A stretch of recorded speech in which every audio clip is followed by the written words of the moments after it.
Hi guys! For today's video ay magluluto tayo ng pig tongue soup. Ito yung isa sa kanilang long soup dito sa Hong Kong. So ito yung mga ingredients guys. Ito yung main ingredients niya. Yung pork bones or tinatawag nila ditong phai quat.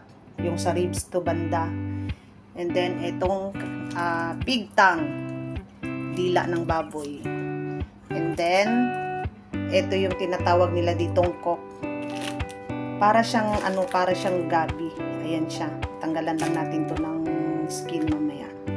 Itong kanilang ito naman yung dry dates or yung majo ang tawag nila dito. Ito pa yung ating kailangan na sangkap, yung peanut. Tinatawag nila itong I-bean. Yan. Bean siya na puti. Kaya tinatawag siyang I-beans kasi para siyang may mata daw. And then, red beans, tsaka ito, hindi ko alam kung anong ito. Basta isang supot-supot na yan siya. So, ayan guys. Ito, may mabibili to dito na, din, yung kilo-kilo lang, or pwede din siyang mabili na nakapack na siya. So, ayan siya guys. So, ayan. So, start na tayong maglinis. First is, hugasan muna natin yung ating mga karne, and then, ating i-pre-boil.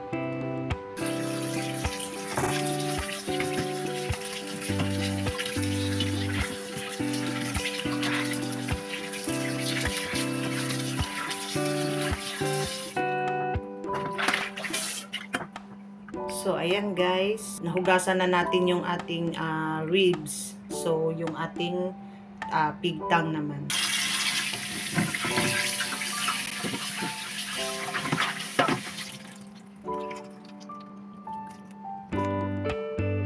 Ayan na siya, ready na siya i-pre-boil. So, ayan, maghahanda lang tayo ng tubig para magpakulo. And then, habang inaantay natin siyang kumulo, yung isang ingredients naman natin, yung coke, babalatan na natin. At ito naman yung ating coke guys. Yung kinakain lang nila dito is, yan lang talaga yung gitna. So, gagawin natin dito is balatan muna natin at hihiwain.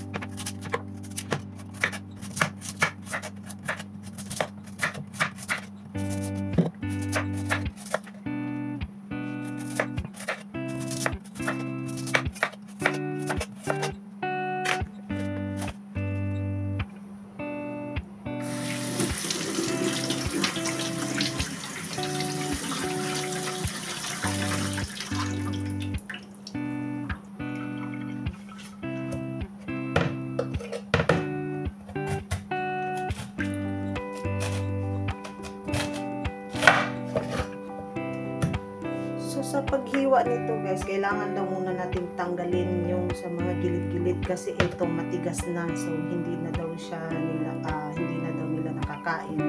Ang pinaka daw dito masarap yung sa gitna. So, ayan, tanggalin muna natin yung pinaka Pero, hindi to siya itatapon kasi lalagay pa rin natin siya sa sabaw para lang yung lasa niya is mapunta pa rin sa sabaw. So, hindi natin siya itatapon. Ang gagawin na lang natin dito para malaman natin kung saan yung sa labas niya na part is yung hihiwain natin siya ng medyo malaki. So, ayan guys. Ganyan lang.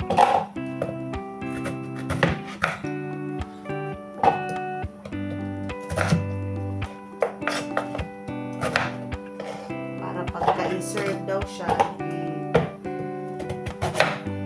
malaman daw natin na ito lang yung nila. So, ito lang yung ibibigay natin sa soup nila kasi kinakain nila.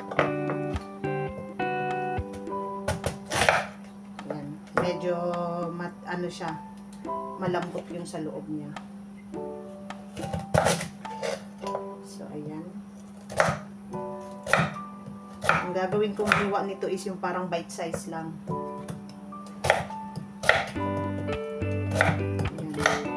Siya nadudurog kasi para siya matigas siya hindi ko alam kung para siyang gabi na para siyang kamuting kahoy, pero mas matigas siya dito. Ganyan lang guys. Kaya Kaya kahit ilang oras mo siyang pakuluan, hindi siya nadudurog. So, ayan na siya.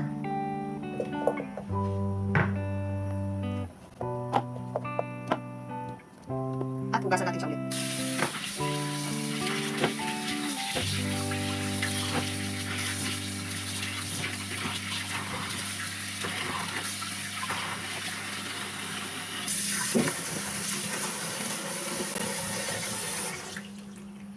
So, ayan na. Perfect. At tatapos lang natin maghiwa ng coke. Ayan, kumulo na siya. So, atin nang i-flavor yung ating ribs.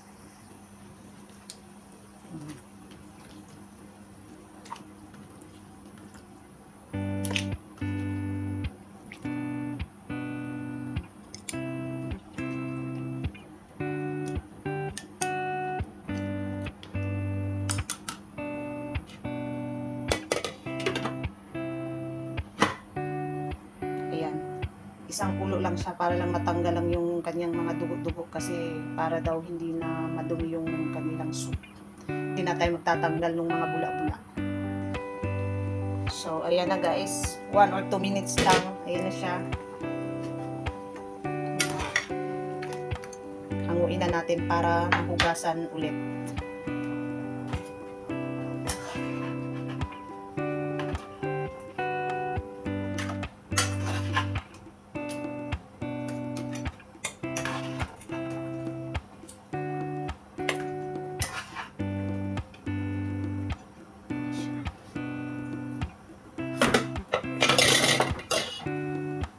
And then, sunod naman natin yung ating dila. Ayan siya.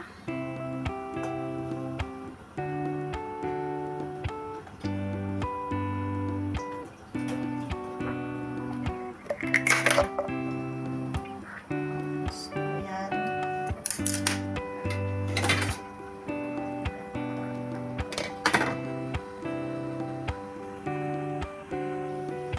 Kahit mga 2 minutes lang guys. Ayan, baliktarin natin siya. Kasi medyo maliit yung aking pinaglagyan. So, hindi siya mano. Ayan siya.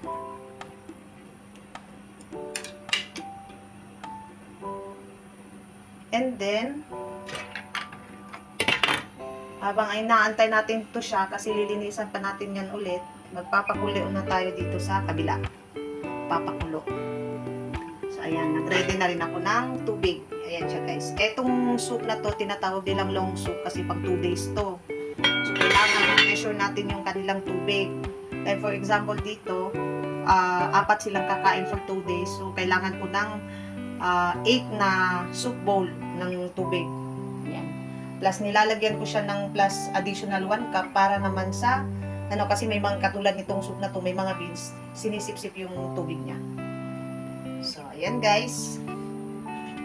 I think okay na yung ating okay na yung ating dila. Ayan siya. Kailangan pa natin itong linisin ngayon. Ito, tanggalin natin yan. Tsaka itong puti-puti na ito.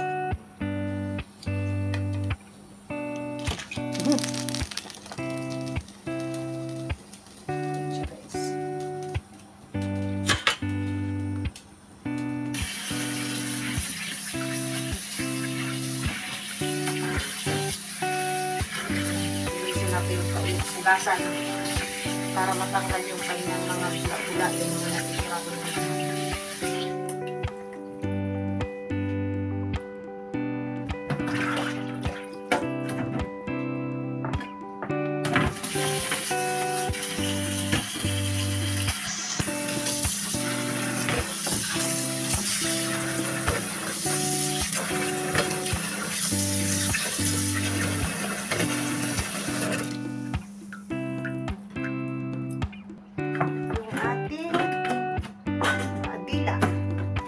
Ayan guys, ito naman yung ating dila. Kailangan natin itong linisin. Ito, tanggalin natin. May para siyang plastic eh.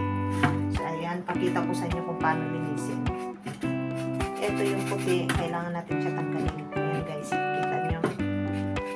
Ayan siya. Kailangan to, pag pinakulo kuluan. Huwag gaanong matagal. Kasi pag matagal, nadikit siya. Mahirap na siyang tanggalin. Mahirap na siyang kiskisin. Dating gawa ng amo ko nito, pinapalinis niya sa palengke, parang sinusunog. Ngayon, nag-request ako na kung maaari, ako na lang maglinis. Kasi nung sinusunog, parang nangingitim to dito. Para siyang iniihaw. So, kailangan ko siyang kuskusin ng kuskusin. Kaya yan, sabi ko, bili ka lang, ako na bahala maglinis. So, ayan lang. Mas kasi pag ganito. Mas mabilis. Diba? Ayan siya, tanggal na. Ayan siya. Ayan.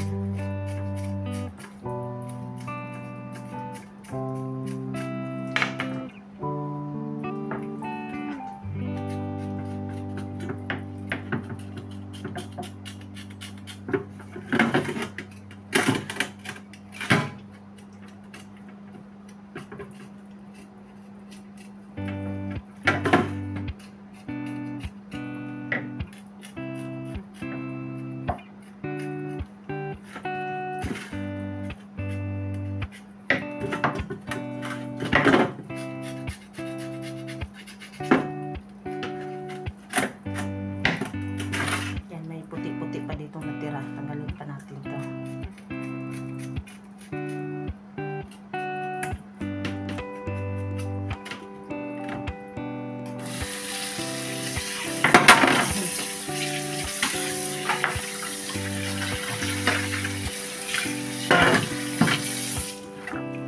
So, itong part naman dito, yan, may puti din siya, di ba? Kailangan din natin siyang tanggalin. Yan siya, oh. And then, dito sa ano niya, parang ngala-ngala. Ewan ko anong tawag nito. Yan siya, guys. Ayan siya, oh. Tatanggalin siya. Isa to sa favorite ng ano ko talaga, ng mga amo ko.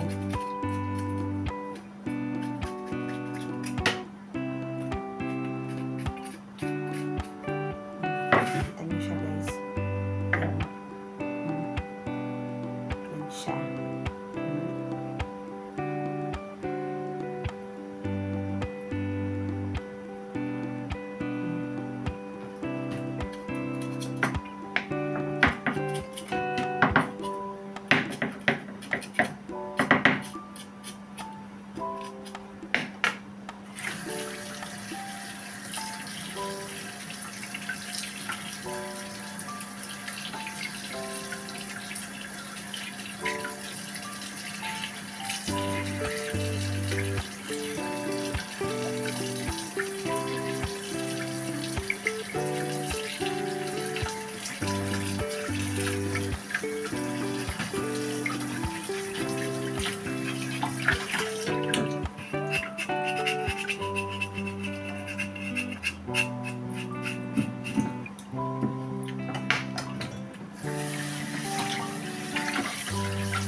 So, ayan na siya. Malinis na.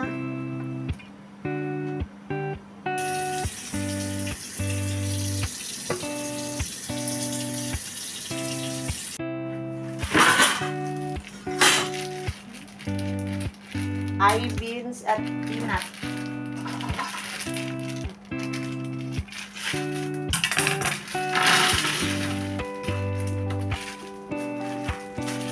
Ating red bean.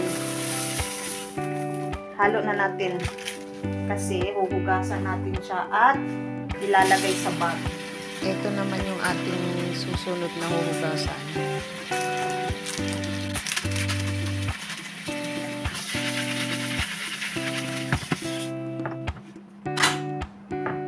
Meron binili yung amo ko dito. Ano siya? dito ilalagay yung mga beans para daw hindi sipsipin hindi sipsipin yung tubig niya. So, ito. Gasan lang natin to. Malinis to siya, guys. Yung gasan ko to, nilalaban ko to pagkatapos gamitin. So, ngayon, kailangan natin siyang gamitin. Ilalagay natin dito sa loob yung ating beans.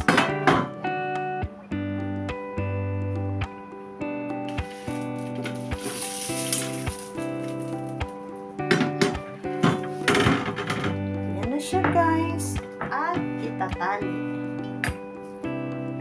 So, ayan. Malinis tong bag, guys, ha.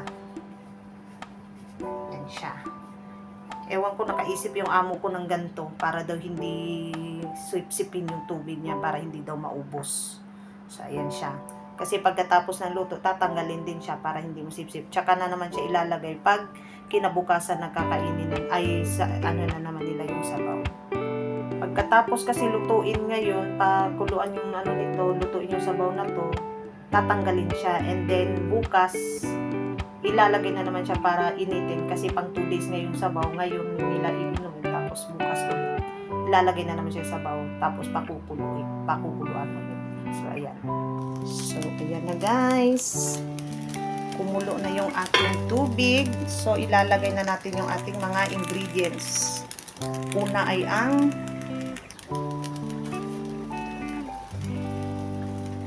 ito, yung kanyang pork bones, yung pork, at yung red dates. Ito yung kanyang hongcho or red dates, yung kanyang pork.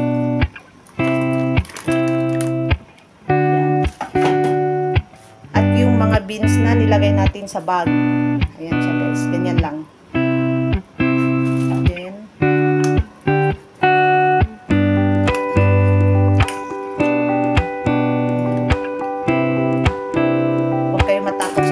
Talagang pang-alos ito siya. Binili ng amo ko para pang-luto. So, ayan siya. And then, pakuluan lang natin siya ng 30 minutes. 30 minutes muna.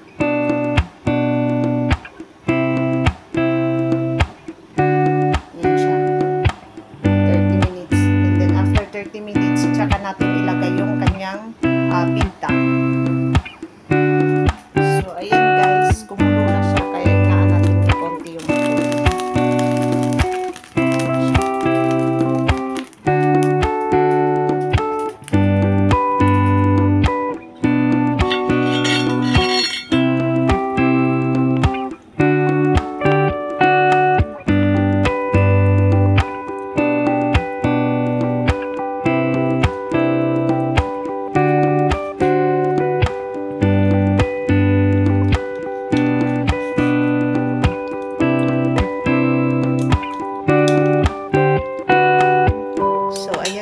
Tapos na yung ating 30 minutes. Ayan na siya. Then, ilalagay na natin yung ating pig tongue o yung dila ng baboy. So, ayan. Lalagay natin. Ibaba lang natin siya ng sa tubig. Tapos, ito, pakukuluan na naman natin siya ng 1 hour. Itong soup, ito talaga, dapat nito is 2.5 hours. So, pero yung gamit ko kasi na ito, special daw to, sabi ni madam ko. So, lang siya, gagawin lang siyang 1.5 hour. Kasi sobrang init tong klase ng pot na ito. So, ayan siya, guys. Pakuluan lang natin siya ng 1 hour pa ulit para palambutin yung ating dila. So, ayan, nakaset na yung time. So, ayan, narinig ko na yung ating timer. Tapos na yung ating 1 hour. So, ayan na yung ating soup, guys.